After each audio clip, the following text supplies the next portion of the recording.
Miq të Piskut, ju përshëndes, jemi në ditën e 19 të rezistencës, siç e kam quajtur unë, domethënë jo protestë, por rezistencë qytetare, që çdo ditë e më shumë e ka treguar që po shtohet, po mbushet sheshi, dhe këtu jam me një nga njerëzit, një djalë vlonjak që ka qenë nga të parët, që është përballë atje në Zvërnec, edhe se çka ka ndodhur, dhe ka qëndruar çdo ditë këtu mes turmës, mes shqiptarëve, mes njerëzve patriotë që flasin një zëri, rreh një zemër për atë se çka po ndodh, për interesin e Shqipërisë. Tani të përshëndes, të falenderoj herë se është kthyer si diçka që ja themi njëri tjetrin ndoshta nga përbrenda, i themi faleminderit, duket si borxh, por ka një vlerë shumë madhe që ne falenderojmë njëri tjetrin pse jemi prezent këtu. Ndërkohë që gjithë secili është për vete, por kemi rikthyer atë le themi që është thyer indiferentizmi dhe jemi bërë bashkë. A i shedhe ti kështu në të formë? Atere, në radhë të parë, mendoj që ajo që kemi arritur, falë rezistencës, ajo që nisi në Zvërnec, ajo që pam të gjithë në Zvërnec, ishte thyerja e frikës. Në Zvërnec nuk ra thjesht një gardh i cili ngjante si një gardh përqëndrimi, ai gardh përqëndrimi ishte instaluar në mendjen dhe në zemrat e shqiptarëve. Ne atje u përballëm me bishat, me makinerit, njerëz shqipfolës, njerëz pa gjak shqiptar, të cilët erdhën dhe morën zvar bi dhe bijat e këtij vendi. Kjo arriti kulmin dhe bëri që shqiptarët nuk pan më diferentizëm në çështje politike, fetare, por u bën bashkë si një trup, si një zemër, si një shpirt për të rrahur pambarimisht tani më prej 19 ditësh në Tiranë, po për mua prej 20 ditësh. Po, kam përshtypjen që e thot çdo shqiptar, edhe ai që qoftë ka qëndruar vetëm një ditë ose vetëm një orë, ka marrë këtë siç ka thënë ti, e ka marrë këtë ndjesi. Çdo shqiptar që ka qenë qoftë edhe një orë do ta përkufizoja unë. Por do doja të pyesja, si është këtë ditë, domethënë është 20 ditë siç thua ti, 19 ditë, 20 ditë, edhe pritet që të ketë akoma përderisa fundjava. Po thirrje që do të jetë akoma më madhe se janë nisur nga diaspora për të mbritur këtu në Shqipëri për t'u bashkuar kësaj revolte qytetare. Si është se si po shkon? Si po shkon gjithë pjesa që ngrihen gjithmonë ato pyetjet në rrjet, se ajo është shumë e rëndësishme, se është mendimi i njerëzve për të pjesës që janë ata pjesa tjetër që hedhin zëra për të krijuar përçarje ose për të futur le të themi ato spicet për ta prishur këtë gjë kaq bukur që s'ka ndodhur ndonjëherë në Shqipëri, që është kthyer edhe një lloj mesazhi edhe për gjithë Europën.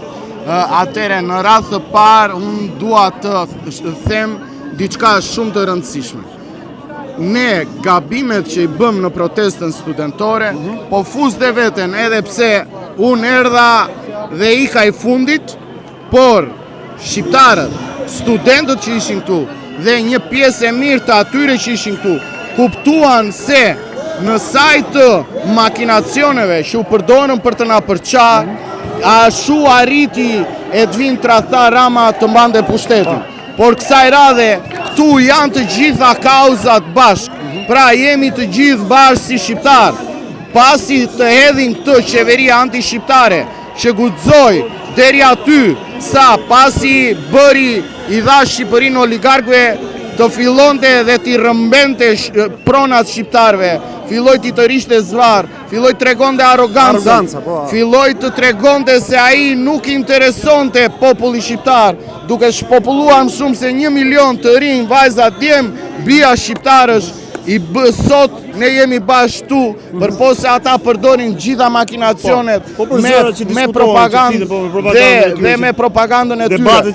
Të gjitha ata persona, ose ata Sahan Lëpirës, ata njerëz që kanë bashkëpunuar me sigurimin e shtetit në kohën e komunizmit, ata njerëz që duan, si janë njerëz si janë, po janë shqipfolës, që duan t'i hedhin hir syve shqiptarëve, nuk ja dalin dot më. Shqiptarët e din shumë mirë se çfarë po ndodh. Prandaj janë prej 19 ditësh janë këtu dhe çfarë do lloj përçarje që donin të bënin nuk ja kanë arritur. Grupi ka dalë më i fortë, më i konsoliduar dhe ne jemi bërë si që jemi këtu një trup, ashtu është dhe grupi nismëtar, koordinator, e qënë si ka. Ne jemi të gjithë tu për Shqipërinë dhe do vazhdojmë deri në fund. Ne nuk e dim sa do vazhdoj, por dim që një ditë do mbaroj me triumfimin e popullit. Triumfi është dorëheqje dhe qeveri teknike, pastaj për të kaluar te pikat e tjera që është fuqizimi i ligji i investitorëve strategjik, i paketës së maleve, rikthimin e ligjit ku dhe dje Parlamenti Evropian doli në mbështetje, edhe pse është honorifike, ajo i jep një jehon të madhe komplet protestës në cilën prej 19 ditësh jemi këtu në shesh.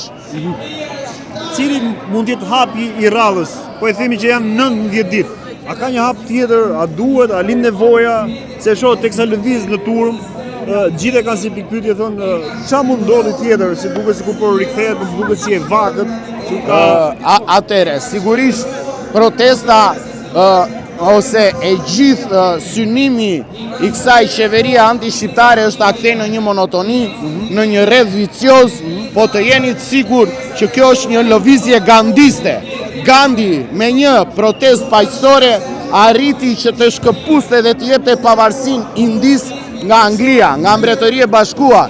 Jo më neve me qëndrueshmërinë tonë të mos arrim të hedhim një qeveri anti-shqiptare që tani më është diskredituar në botën mbarë. Prandaj i bëj thirrje shqiptarëve mos të bien pre e këtyre insinuatave, por të dinë se sigurisht që ka një përshkallëzim dhe çdo ditë ka një përshkallëzim, si shot vajtëm përballë parlamentit.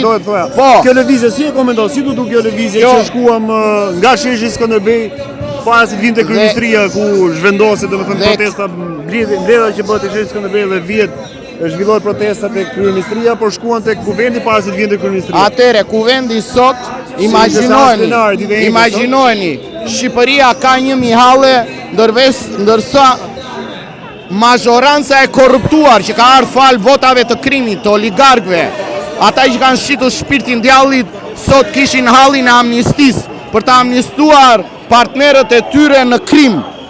Dhe imagjinojeni, dhe nuk folën asgjë për protestën, qeshnin, hingëllinin, por të jenë sigur që ato hingëllimat e tyre janë klithma përpëliten, sepse sovrani po vështron dhe sovrani po e humbet durimin dhe sigurisht do ketë përshkallëzime si ajo që ndodhen sot. Se çfarë do ndodhi, do ta shohim në vijim. Është komentuar që nga dita e parë deri më sot komentohet për çështjen e organizatorëve ose një lideri.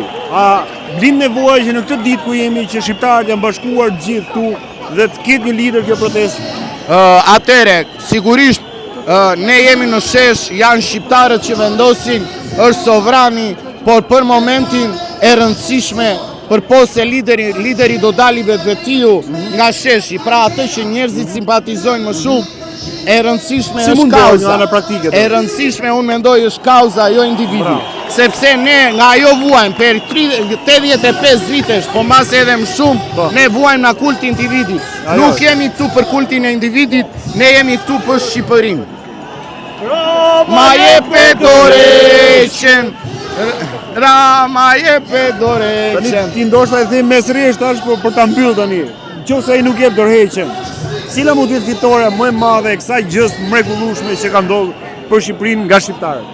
Ajo që ka ndodhur për shqiptarët është që ne rikthyem dashurinë me njëri tjetrin, për kombin, për vatrën, nuk ka më asnjë lloj ndasie, po shikojmë që njerëzit janë më të tensionuar dhe mbi të gjitha një terapi që i nevojitet. Nuk e shohim me frikë edhe njëri tjetrin, nuk e shohim me frikë. Absolutisht, e shikojmë me dashuri. Ne kemi rikthyer dashurinë për vendin e diaspora, por i kthen syt siç unë e shumë të tjerë kemi vëllezër, miq, familjar jashtë, por i shikojnë seriozisht rikthimin në Shqipëri për dhënë kontributin për të kuptuar se ka shpresë, ka dritë në fund tuneli. Karit, falenderoj, u bëf më mirë për Shqipërinë dhe për shqiptarët. Shqipëria e shqiptarëve, vdekje tradhtarëve.